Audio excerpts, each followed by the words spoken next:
Welcome to Per Her Perspective, a podcast of raw, relatable conversations on leadership, challenges, and solutions in running a business, often with the support of smart peers. The show inspires business owners to grow, make bold decisions, and go bigger with confidence. I'm your host, Marla Noel. Let's get started.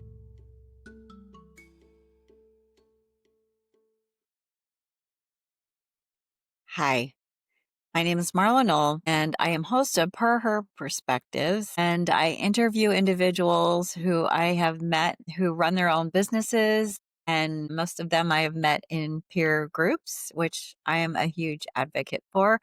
I'm going to talk to you today about personal financial planning. I run into so many people on a regular basis that are confused about what that should look like for them. And I want you to know that there are many good resources to help you plan how your finances should be structured. I am a CPA and I have taught a personal financial planning class at Chapman University. In addition to having run a business and sold it, I am just a geek about personal financial planning. I think a majority of the people out there do not know enough about money and should educate themselves and do so as soon as possible. Because if you are trying to do this when you're 70, it may be a bit late. I say it's never too late to start putting money aside.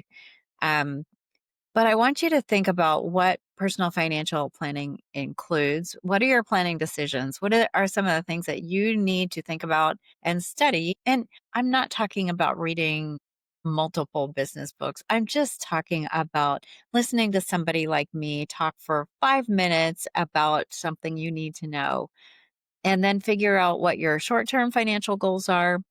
What are your long-term financial goals?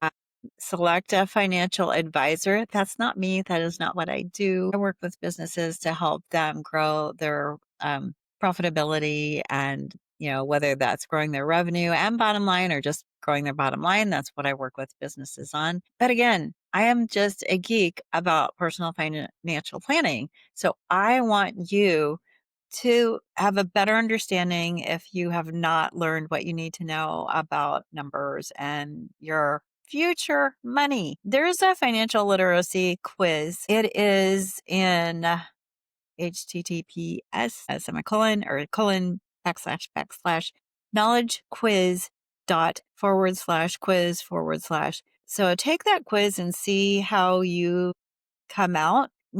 How many questions did you get right? So if you've got 1 to 3 wrong, great job. You're in the minority. If you got 4 to 6 wrong, you probably have some work to do. Then if you have 6 to 11 wrong, then you need a class, and there will be a class on my website very soon. Just the basics about financial planning. But again, you can go online and look for some training, and, the more you learn, the more you can make an educated guess about some of the things that you should be doing for your financial future. What are some of those things? We're going to talk about budgeting, saving, spending, taxes, insurance, investments, and then how much is enough. Like, we really don't know, and we never really will know until we're like on our deathbed, right? Because what we just experienced after COVID, the incredible increase in inflation, all of that takes away from what we think we have as far as enough for the future. Why should we be concerned about financial planning? Well, we want to be comfortable in retirement. Well, we want to be comfortable all our lives. But when we're retired, we have little ability to start earning more money. If we have a family, we want to be able to pay for their education, for their health care. And believe me, if you don't have financial stress or a lot of financial stress, definitely helps relationships. So many good reasons for financial planning, but those are the key factors. So I want you to think about your short-term goals. What's your current status?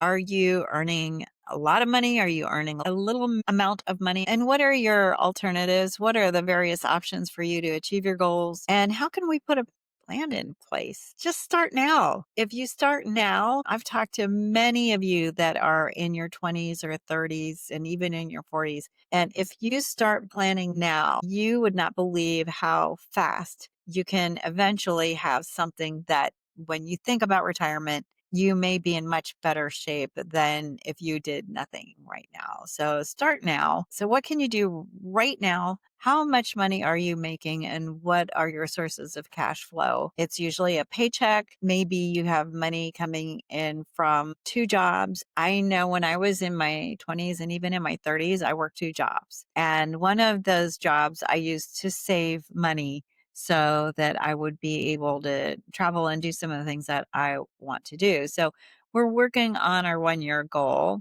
What do we want that to look like?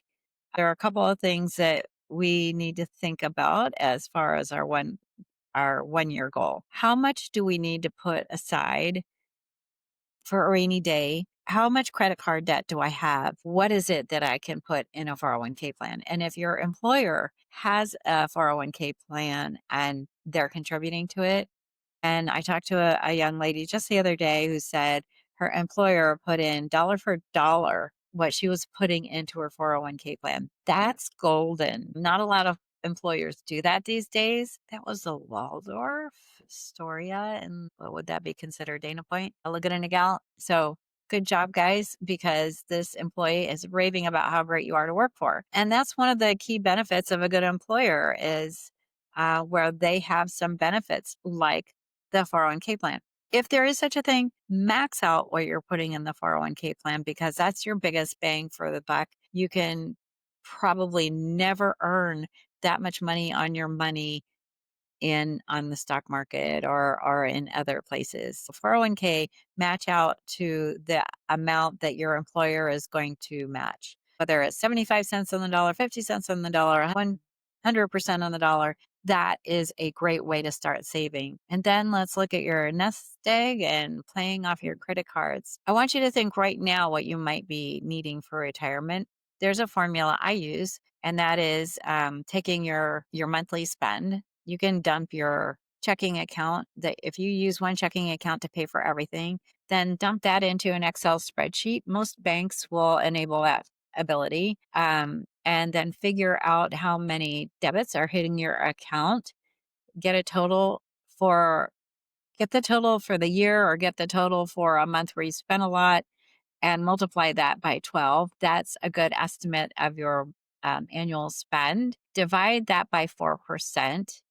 And Excel will calculate that for you. And that's what you would need for retirement right now. But if you're not going to retire right now, and so if you're in your 20s, 30s, 40s, you have to extrapolate that out at a certain interest rate into the future. Excel does the future value of that amount of money. And for most of you, especially in Southern California, you're going to figure out how many millions you need for retirement. And don't get discouraged by this. Every little bit helps. And don't think it's impossible. It's not impossible. It is totally possible. Just following good discipline around your money management, very much possible, depending upon how much you spend. And I'd encourage you to think about what are you spending your money on? Are you going to Starbucks and getting a drink that costs $5 or $6 or $7 every day? Stop it. I'm sorry, Starbucks, but stop it. That is not a good use of money. Now, I do think that there are little pleasures in life, and I don't want to take those away from you. So if that's your one little pleasure in life, then do it. But most of us can get a cup of coffee at home or at work and not spend a very large amount of money for a cup of coffee at a coffee shop. I do have an example. I'll have an example in the class that I will put online in calculating what you might need for retirement. So one of the things that I encourage you to do is to create a personal financial statement. How much money is coming in? It's your paycheck or whatever. If you have two jobs, it's two paychecks, net of tax. That's your cash flow. And how much money are you spending? And be realistic about it because most people are not. You know, what are your utilities? How much do you pay for gas? How much do you pay when you're buying clothes? How much do you pay for your car Are you leasing a car? Are you buying a car? So write all of those things out, and that will help you track your progress on how much money you're making and how much money you're spending. And there are a couple of things that we need to look at. And I'm going to say this, right? I'm going to say you can either increase your revenue or decrease your spending, or you can do both. I'd encourage you to think about doing both, because that would be the best way to start putting money aside for your future, for those, paying off your credit card, putting money away for the rainy day fund. So those things can really help you. So then we need a financial plan. So we figured out where we are right now, how much money is coming in and how much money is going out. So then we have to think about, what goals do I have? Do I need to pay off credit cards? Do I need to have a rainy day fund? So, what do I need to make sure I maintain that household responsibilities? So I have to take practical look about making a financial plan. And then I have to monitor that plan, right? Once I put something in place, I have to make sure it's happening. And I might look at that on a quarterly basis. I've always looked at my financial status on a quarterly basis, and it really does matter that you inspect what you expect. You inspect what you expect. Very important. So, but on a quarterly basis, check. So maybe you have a new job, or maybe you have children, or economic conditions have changed. But let's look at this on a quarterly basis. How is my financial plan going? So, what does that financial plan consist of? I'm glad you asked. What we should be aiming for are some goals. So, I need to have some goals that are realistic, SMART goals. You know about those, right? They're specific, they're measurable, attainable, realistic, and timely. Those are SMART goals. So I'm going to put together SMART goals. So what does that look like for you? Well, I'm going to throw out an example. Specific. I'm going to pay off one of my credit cards that maybe has a $3,000 balance on it. I'm going to pay off that $3,000 balance on my credit card. I'm going to do it in 5 months, and I'm going to keep that card at a zero balance going forward. So, and that doesn't mean you're going to put credit on other credit cards. So that's specific. That's paying off a $3,000 balance on a credit card. It's measurable because I'm putting out a specific number. I don't know if that's attainable. So you have to give yourself a number that is attainable. If you have the ability to pay $500 um, every paycheck, maybe that's a lot to ask, but what can you do? And then timely, I've said that I'm going to do that in a certain period of time. So that's a example of a SMART goal. I need to make sure I have enough money for my basic needs, food, housing, car, getting places. And then after I do those things, pay off my credit cards, pay off my debt to a certain degree, then I'm going to look at building wealth. Now, when I say I am paying off debt, I am not talking about paying off your mortgage yet, or even getting a mortgage. I do think home ownership is an important aspect to financial planning. If it wasn't for my parents having a house, I wouldn't have had the funds to pay for my mother's caregiver after my father died. So my mother had Social Security. She had half of my dad's retirement money, but home care is expensive. So we sold the house. And with the funds from selling the house, I was able to pay the caregivers on a monthly basis that were coming in and helping take care of mom while I was at work. So it's important to have something like that to bank on in case you haven't actually saved enough for needs like that. So I'm going to set some goals. What am I going to expect to have at the end of 1 year, 2 years, 5 years? And that's going to help me make some decisions around either making more money or spending less money. So those two things will help. And then I have to understand some of the things that I can put money into. So that's a little bit of an additional education. You want to learn a little bit about what there is to invest in. There's the stock market, CDs, bonds, real estate. There are a lot of different investment opportunities. And that's a whole nother class that we can talk about. But for this, making sure I have enough money for um, my regular needs, meal, car, transportation, a roof over my head. And then I have enough cash reserves for emergencies. And then I can start putting money away into that savings plan that I talked to you about. And again, we're going to talk about in a different session, what are some of the things that you can invest in? I want you to learn about some of these things, but it takes time. And I think we start small, right? Where do you begin? How do you eat an elephant? A bite at a time. Don't know how elephants taste. And I've heard that saying way too many times. So somebody must know.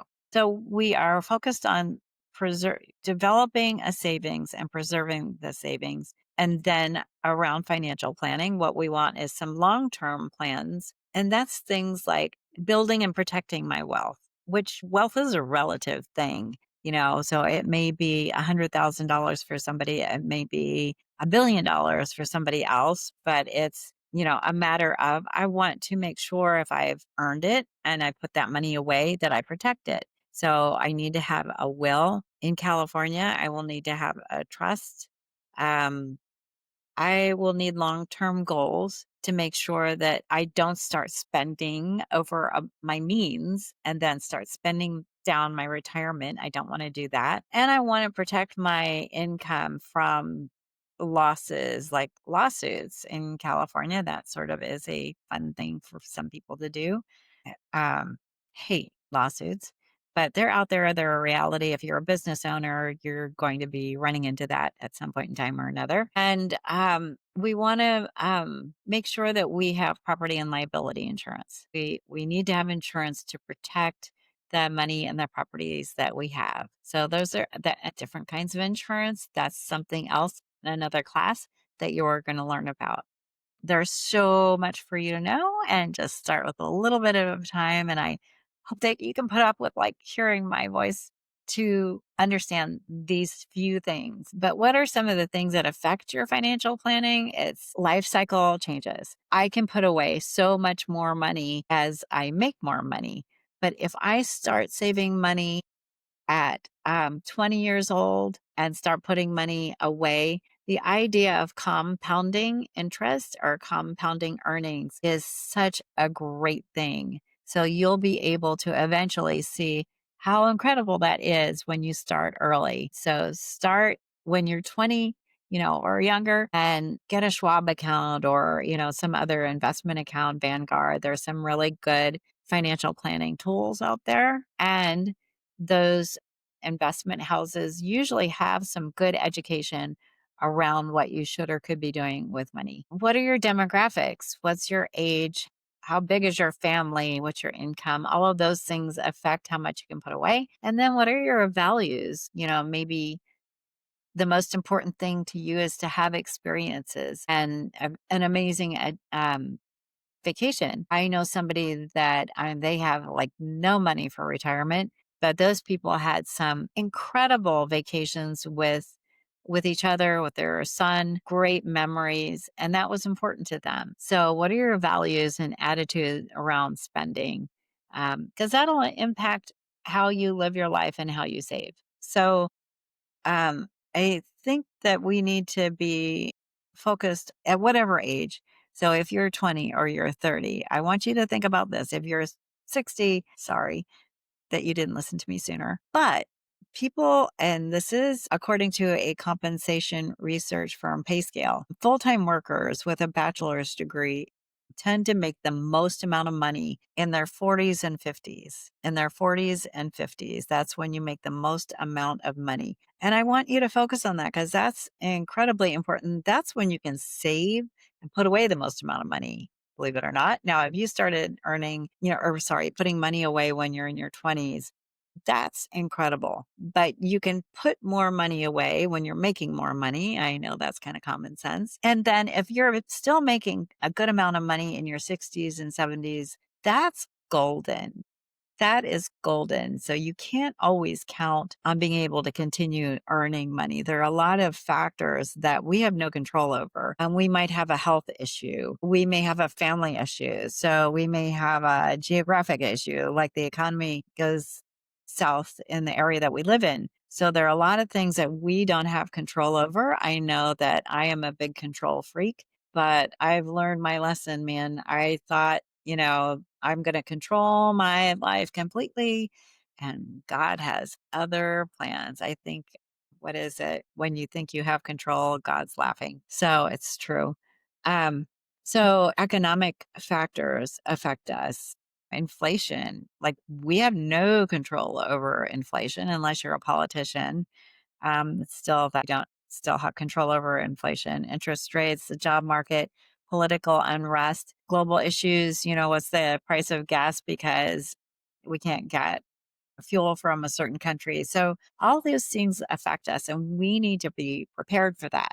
I want you to be prepared for that. So think about that. So we're going to set goals. They're going to be the SMART goals: specific, measurable, attainable, realistic, and time specific. And we're going to do that every single year. I want you to take January 1st seriously and write down some specific goals that you think are important to you.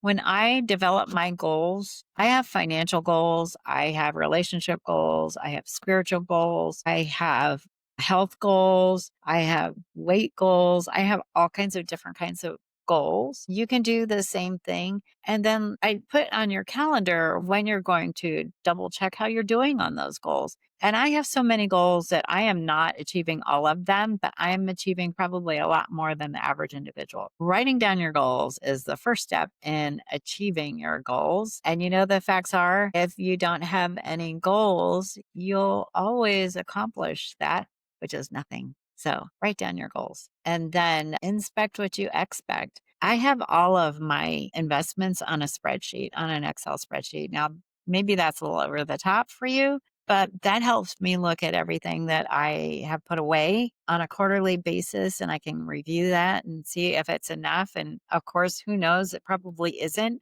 but it's again, if you start and you put money away, you're doing better than many people. And then start forecasting.